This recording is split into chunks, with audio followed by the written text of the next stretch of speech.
कौशिक आपके साथ और आप देख रहे हैं भारत 24 डिजिटल। क्या भगवान के घर को भी अब नहीं बख्शा जाएगा? क्या जिस राम मंदिर और बद्रीनाथ धाम के आगे देश का हर नागरिक श्रद्धा से अपना सिर झुकाता है, उसी मंदिर के गर्भगृह और दान काउंटर्स पर लोगों की नीयत खराब हो रही है? और सबसे चौंकाने वाली बात तो ये है कि ये नीयत कोई बाहर के लोगों की खराब नहीं है, बल्कि मंदिर के सबसे भरोसेमंद चेहरों की ही खराब हो रही है। एक तरफ उत्तराखंड की पहाड़ियों में बसा बद्रीनाथ धाम है और दूसरी तरफ करोड़ों हिंदुओं की आस्था का केंद्र अयोध्या का राम मंदिर है। दोनों जगहों से जो खबरें आ रही है उसने पूरे देश को झकझोर कर रख दिया है। सीसीटीवी में नोटों की गड्डियां छिपाता मंदिर समिति का बड़ा अफसर और राम मंदिर के चढ़ावे से रातों रात गायब होते 3 करोड़ रुपए। आखिर ये आस्था पर डाका किसने डाला? आज हम इस पूरे महाघोटाले की एक एक परत खोलने जा रहे हैं। वीडियो के आखिरी तक बने रहिए, क्योंकि आज देश के सबसे बड़े मंदिरों के पीछे का काला सच बेनकाब होने वाला है।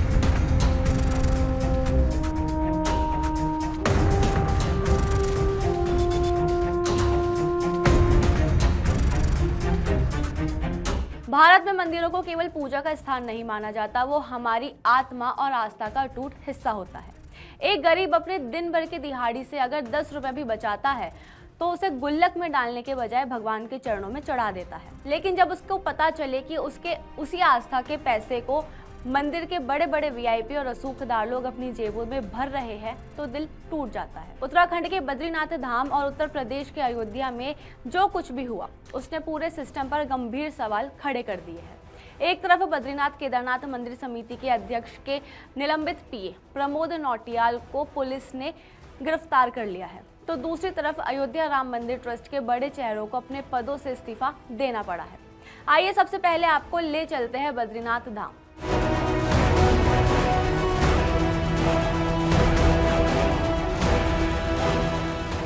जहां की सीसीटीवी फुटेज देखकर पुलिस के भी होश उड़ गए। मामला शुरू होता है 2 जुलाई को।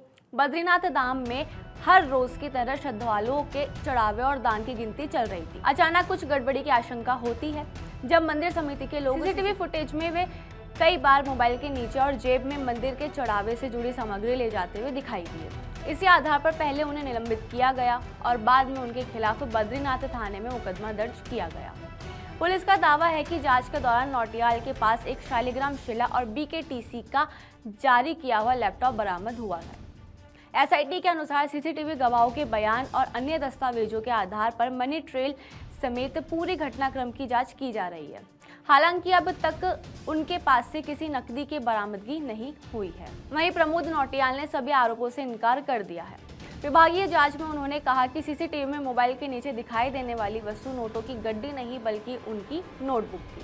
फिलहाल उन्हें गिरफ्तार कर न्यायिक हिरासत में भेजा जा चुका है और मामले की जांच पुलिस की एसआईटी, राज्य सरकार की उच्च स्तरीय समिति तथा विभागीय स्तर पर की जा रही है। जैसे ही सोशल मीडिया पर ये बात फैली, हंगामा मच गया। प्रमोद नौटियाल खुद को बचाने के लिए हाईकोर्ट भागे, याचिका दायर की, लेकिन कानून के हाथ लंबे थे। उत्तराखंड पुलिस की स्पेशल इन्वेस्टिगेशन टीम ने जाल बिछाया और देर रात उसे देहरादून से दबोच लिया। लेकिन सवाल ये है कि क्या प्रमोद नौटियाल अकेले इस खेल में था? क्या मंदिर समिति के और भी बड़े अधिकारी इस पाप में शामिल हैं? इसकी जांच अभी भी जारी है।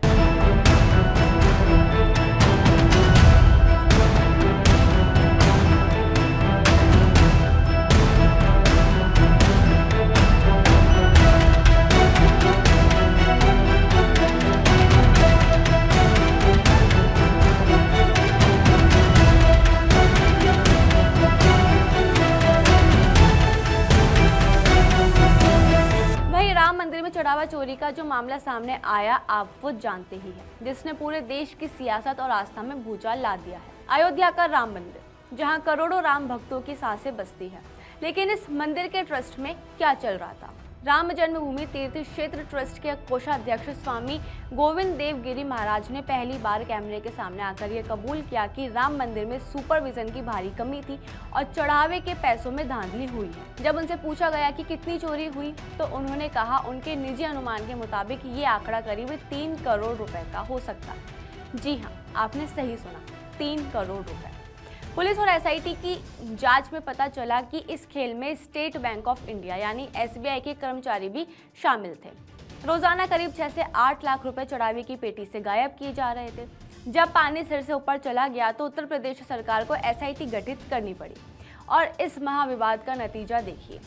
ट्रस्ट के सबसे पावरफुल चेहरों में से एक महासचिव चंपत राय और सदस्य अनिल मिश्रा ने अपने पदों से इस्तीफा दे दिया।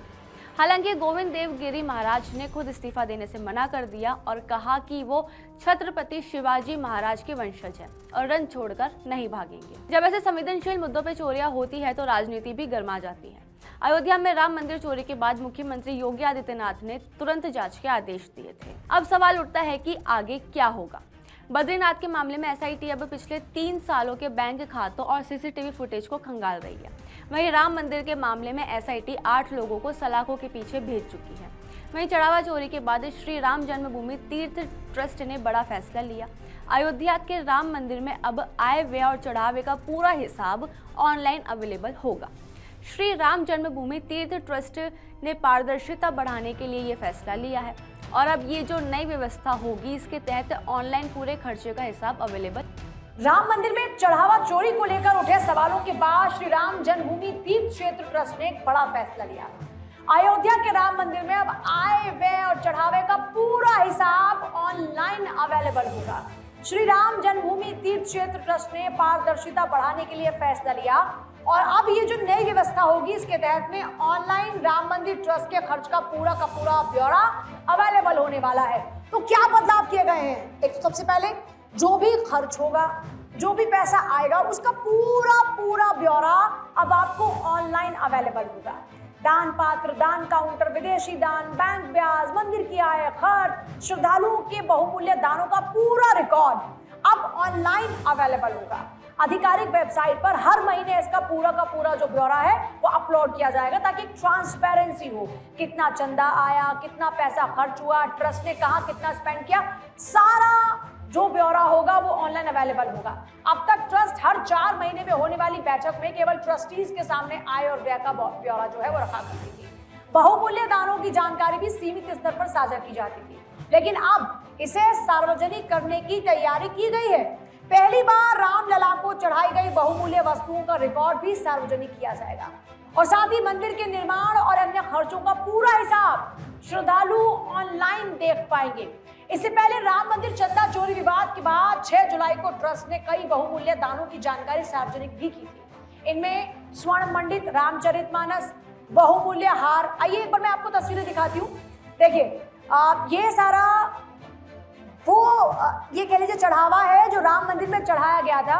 जैसे हार आप देखिए, भगवान श्री राम का ये हार है जो उनको चढ़ाया गया था। इसके अलावा चांदी की पादुका हैं, 200 किलो चांदी की सिल्लियां हैं और इसी डॉक्यूमेंट को भी मीडिया के सामने रखा गया था। ये 6 जुलाई की तस्वीर है जब पूरा का पूरा जो भी बहुमूल्य सामान भगवान को चढ़ाया गया था वो सब कुछ सबके सामने रखा गया।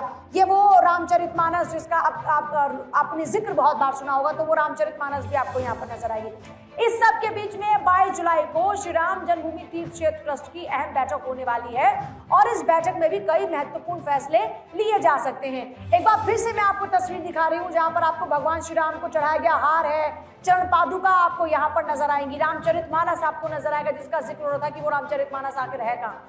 तो अब अगली जो बैठक होगी उस बैठक में कई महत्वपूर्ण फैसले लिए जा सकते हैं। अब जो अहम बैठक 22 जुलाई को होने जा रही है, खाली ट्रस्टी पदों पर नियुक्ति, एसआईटी की रिपोर्ट पर चर्चा, इसके अलावा निर्माण, वित्त ऑडिट, धार्मिक और प्रबंधन समितियों के पुनर्गठन पर विचार इस दौरान में किया जा सकता है। अब ये 22 तारीख को जो ट्रस्ट की बैठक होगी उसमें क्या एजेंडा रहेगा, उसमें क्या मुख्य मुद्दे हैं, वो बिंदुवार हमने आपको समझाया। इससे पहले हुई बैठक में श्री राम जन्मभूमि तीर्थ क्षेत्र ट्रस्ट ने पूर्व महासचिव चंपत राय और ट्रस्टी अनिल मिश्रा के इस्तीफे स्वीकार कर लिए थे। अब दोनों ही ट्रस्ट के मेंबर नहीं हैं। उनकी जगह पर पूर्व आईएफओएस अधिकारी जो है कृष्ण मोहन, उनको अंतरिम महासचिव नियुक्त कर दिया गया है। 22 जुलाई की बैठक में स्थायी फैसला उन पर हो सकता है। राम जन्मभूमि तीर्थ ट्रस्ट ने ये जो फैसला लिया है वो जनता के सामने पारदर्शिता रखने के लिए बेहद जरूरी था। इससे जनता का विश्वास बना रहेगा और उन्हें ये तसल्ली रहेगी कि उनके चढ़ाए गए चढ़ावे के साथ कोई खिलवाड़ नहीं किया जा रहा है। इस मामले पर आपकी क्या राय है? क्या ये फैसला सभी मंदिरों में लागू हो जाना चाहिए जिससे उन बड़े मंदिरों में भी इस तरह के अपराध रुक जाए?